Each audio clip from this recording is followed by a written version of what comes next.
KWE, Part 2. 6:19 in the evening, West Coast time. It's still the 29th of June, 2024. We were John C. Roseman, California. How you doing, Reverend Ed Trevors? Part 2 on this one. So we were talking about a lot of things happening in my life, and then we're talking about ego and pins and stuff like that. Yeah. But I never did really hit the bottom until I actually had to hit bottom. I mean, there was a video out there I've got posted already. I think I sent it over to you on that one. And I haven't talked about it enough with my therapist on it because it would have reflected what my attitude and my mindset was like. I was about to kill myself, Rev. I didn't care about anything or anybody. I was about to kill myself.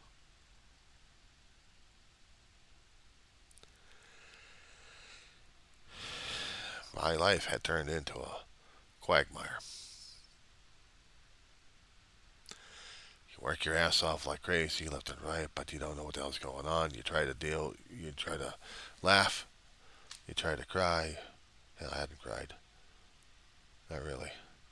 I'd seen Ma go through financial hell. I also seen her go through physical hell when she actually had endometrial cancer detected. And she practically was pounding on Kaiser's door and surgeon's doors to get rid of the damn thing. She wasn't about to die of cancer. Well, she didn't die of cancer. She died of old age and a broken heart. Too many of her family had passed away that she actually cared about. It didn't matter which particular family members you're talking about, genetic or otherwise. If you were part of the family, you were in the family. And that hurt her a great deal.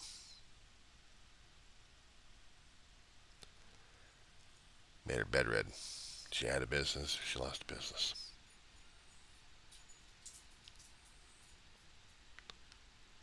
Remember what I was telling you about the last video concerning about my mother? Yeah, my boss.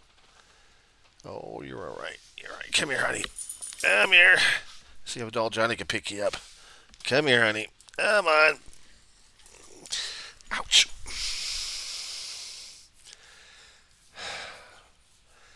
Yeah, old flesh budget. She's my momish. Yeah, I hear you, baby. I hear you, girl. It's alright. You're safe. Oh, yeah, I heard. I saw that yawn. You're alright, honey. You're okay. You're okay.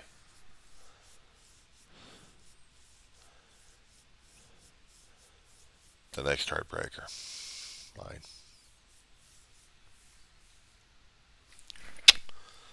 Alright, let's put you down.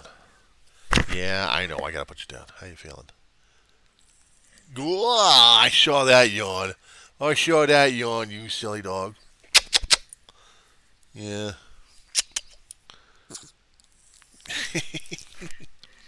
Love you too, honey. Okay, come on. Come on. Come on. Oh, tell me about it. Tell me about it. My wrist is going to kill me, but I'm going to put you down anyway. Oh, I could put her outside, but it's still too damn hot for her paws. I got pads on the floor. There's only so much a shag can actually stand before you need to get the whole thing replaced.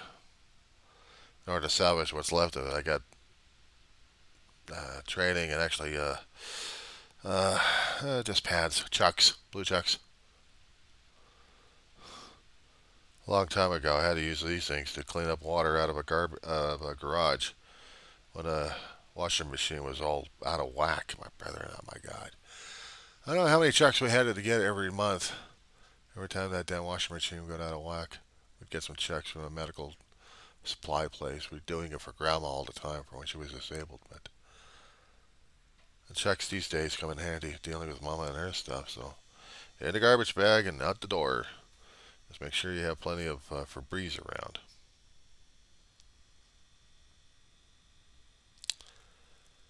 Yeah. Without her sight as much, she can't navigate very well. She'll use center like crazy, but she also gets dementia as well. She'll dance around. She'll dance around when She gets agitated, excited somehow. And it's a hard thing for me to get her controlled. I keep her here so I can get her controlled. So I don't lose her out there and get her run over or lost. She can't hear, so she can't recognize my voice, but she'll recognize my scent. And once she's going in this manic phase of hers, she terrifies me sometimes because I'm afraid that she's going to be damaging herself one way or another. They have no ambulance service for pets, okay? I have to depend upon the kindness of strangers out here if I have to take her over to the vet. But they're only open so many hours.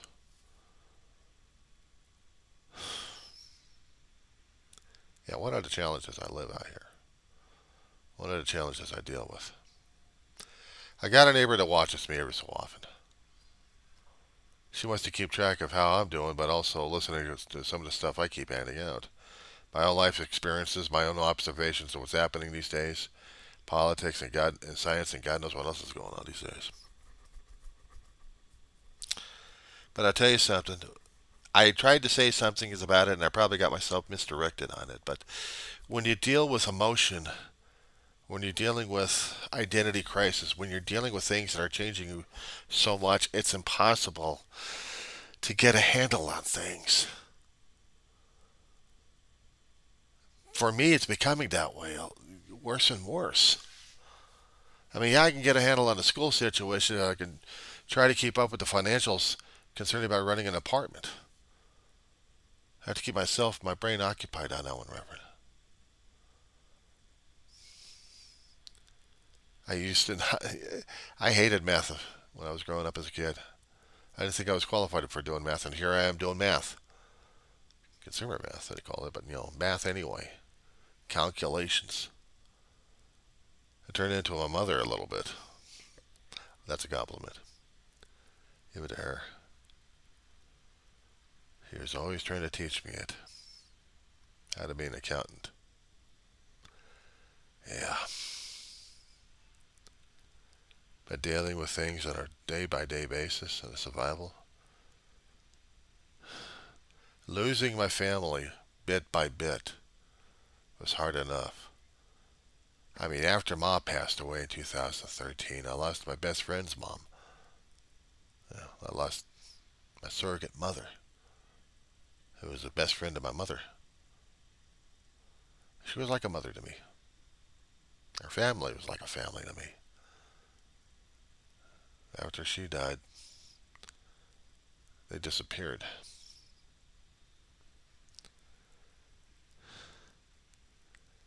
And there's another family pet that was close to me, a Papillon. Black and white Papillon Terrier mix, little boy. I got him from a pound, along with a couple other dogs. We had him for a long time. It was hard seeing him go through the throes until he passed away. It hurts me to this day because I can't talk about him as much. I can't. It hurts too much because I miss that son of that. I miss him. And I kick myself because we didn't have the funds, transportation to get him taken care of. It mattered the most. And it still haunts me. Still haunts me. Death has left more scars on me than anything else. I had seen too many family members and friends, pets pass away, and yet I had to be almost unemotional about it. I can be emotional about other things, but when it comes down for death, I had to lock it down. I had to lock it down. It was not that easy, Reverend. It was never that easy. You're told when you're a young kid that pain is illusion. You have to lock it down. You have to keep going forward. Be a man. You're a little boy, but you have to be a man. You have to take the pain. It doesn't matter if it's emotional and tearing your ass apart, or if you're going through medical procedures you hate with a passion. And still, you have to go through this. I never did like it. I resented the crap out of medical establishment. I resented the crap out of the doctors and hospitals. Every so often they tried to save my ass. I ended up with more pain. But I had to deal with it because big boys don't cry. Men don't cry. Want to bet? Growing older, I've seen more men break down because of the stuff they had to deal with in their youth. I'd seen my brother had endured a hell of a lot of crap and then depended upon pharmaceuticals to keep his sanity going because he'd been through so much. The brain can only handle so much. What about the heart? I'm not talking about the fleshy organ either. Heart and soul also remembers. You can screw around with the damn neurochemistry, but you can't screw around with what the soul knows.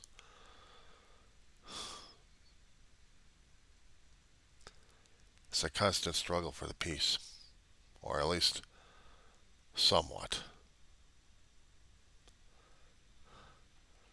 I've seen it happen to my mother, and I've seen it happen to my brother and other people. So yeah, on some occasions I've closed myself off. But when I get triggered, Reverend, you know, what, Mama? Come here. Come here, old girl.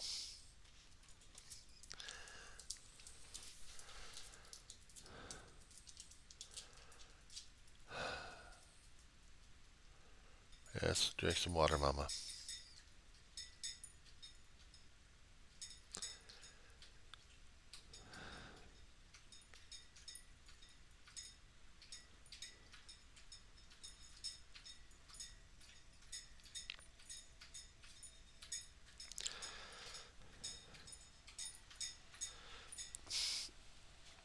Give me a second, Rev. Sorry about that.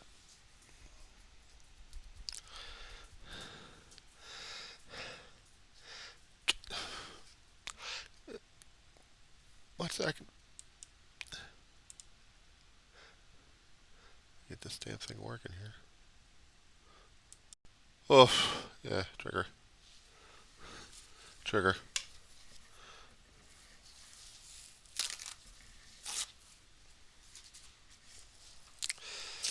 This is my life.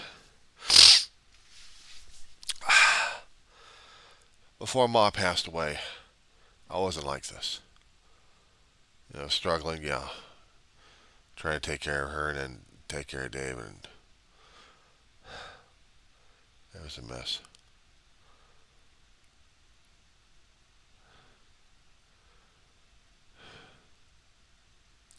There had been stories I think I talked about my own life in my videos about it. How Ma was able at one time to be functional, but losing her mental faculties before she really started losing her clients. And she started becoming more and more despondent.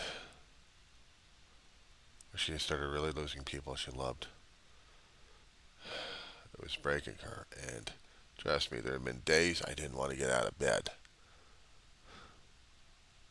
There are days I don't want to get out of bed, even from a nap. I don't sleep very well, Reverend. I don't have 6 to 8 hours. I have 1.5 hour naps every 4 or 5 hours. It's not enough sleep. But it is what it is, and I deal with it. Some days I'll probably go 24 or close to it. I know the depression has been kicking me hard enough where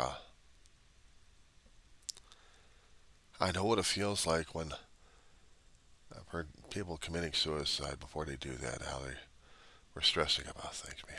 I know it. I know the feeling. I know the thoughts on that damn thing.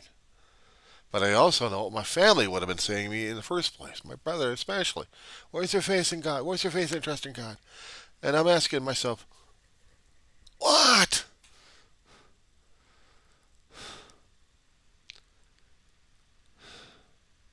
God would know me.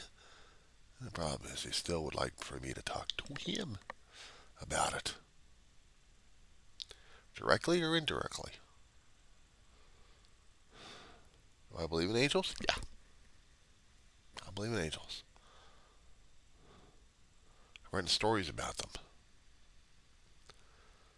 I've written stories about them. And I will hope one day when it's my turn that I get recalled up. That maybe I'd be with the same ones I've been writing about. Serve a term of eternity or two with them. But I still wanted to see the family. But I don't know how a guy would be able to deal with a schmuck like me in the first place. I mean, I know I've seen worse guys doing a lot of things, saying a lot of rotten things about people. But I also know about the stuff I've said and done as well. I'm not perfect, Reverend. There's no way in hell I'm going to be perfect. There's no way in hell I can match up with what Jesus' criteria is half the time anyway. All I have to do is keep struggling, keep praying about it, and maybe Christ will get a slap upside the head on me, just upside the forehead there. Or it's in the back of the head would be better. Do a Gibbs move. I don't know how I'm supposed to do it sometimes. When I had Ma and Dave, I had direction. What I'm supposed to be dealing with, how I'm supposed to handling things. But these days, I don't know what I'm doing half the time. I try to focus on the things I need to take care of. That's all I can do. Make sure when the Social Security comes in, the disability, you get your finances in order. You get the rent paid first and foremost. That's what Mama tells me about. Get the rent taken care of. Get the bills listed, what you're going to need. Then afterwards, get the financing going and see how it's going to be stretching day per day per day per day per day. You do your charting that way. Sometimes it's in the head, and other times I do it on paper. But I do what I got to do. And see how much I can get or do for that month. If I have to have these, I have to have these. Some I can't, and others I can't. I have to. No choice.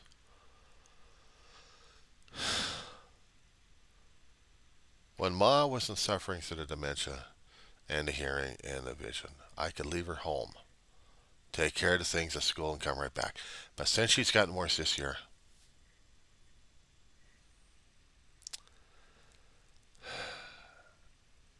struggle. Since when I haven't been. Some days I can sleep, and other days I'll worry.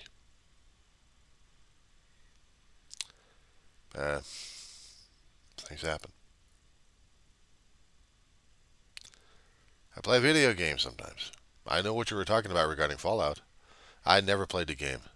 I stay away from online stuff. And that Fallout is usually online and on different platforms I don't have. PC is it. I played Star Wars Battlefront and Battlefront 2 because after you wipe the guy out, you don't see the bloodshed. You don't see the bodies laying around. No, they fade away. That's it. Cool. I can deal with that one. Play Star Trek, Armado 1 and 2 when I could, especially if I can get the computer working on those things. If I had a room in there. I played the games.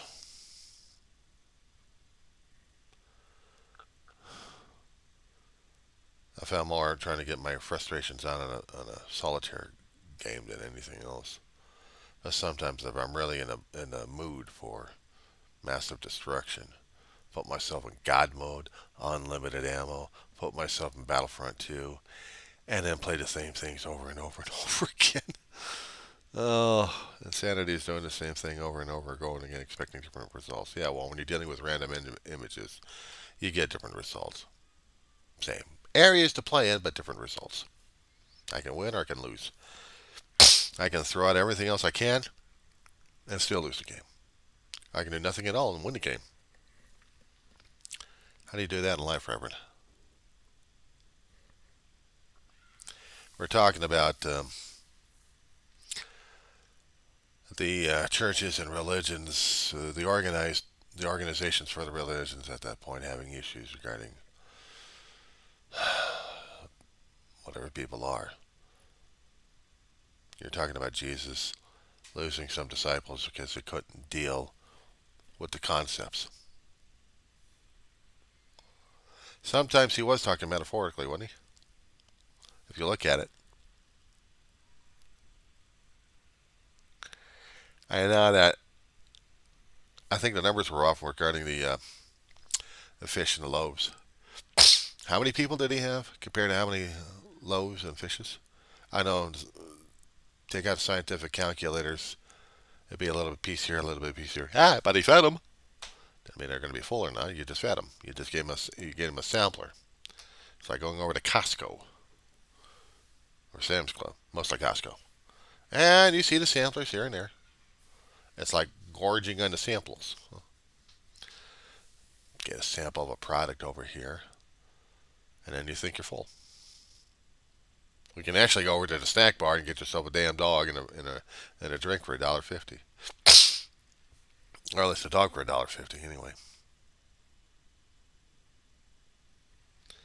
Yeah. Yeah. Things I go through. This is the story of my life.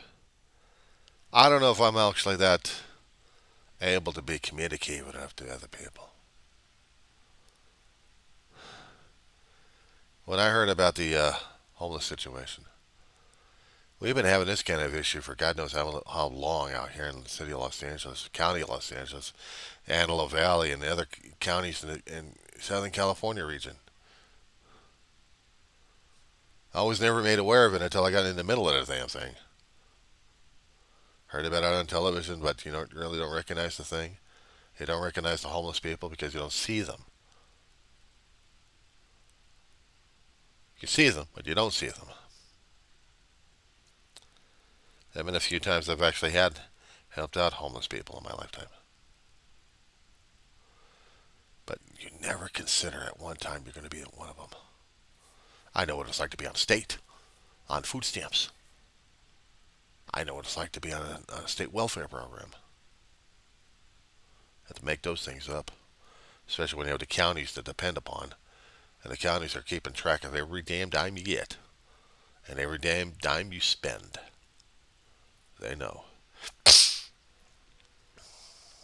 And they want it back. You get disability or you get Social Security, you get to pay it back in full.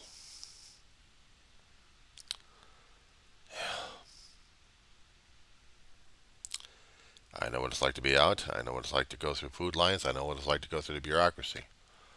I know the humiliation galore. Unless you walked it, you don't know it. Unless you walk through it, you have no clue. You got no clue. I've seen other people go through it. Try to offer a hand when I could. But at first, when you don't see it and don't recognize the problem, it's out of the corner of your eye, but you don't pay attention. Unless, of course, you look at it directly. They had been writing songs about the 80s and 90s about this one.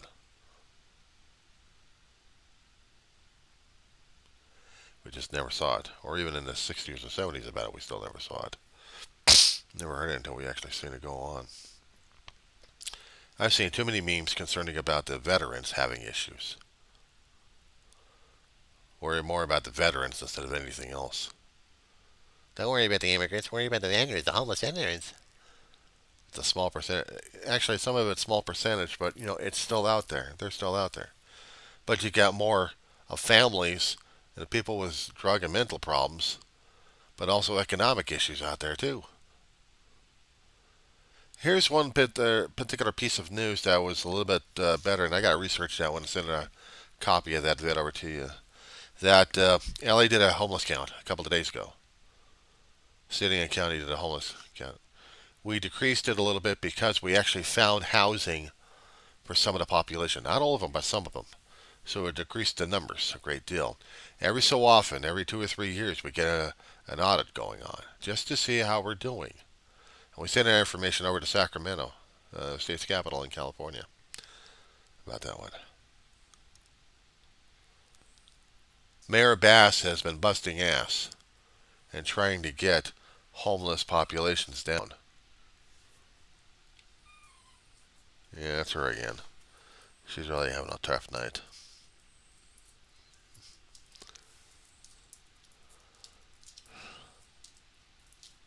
She don't know what she wants to do.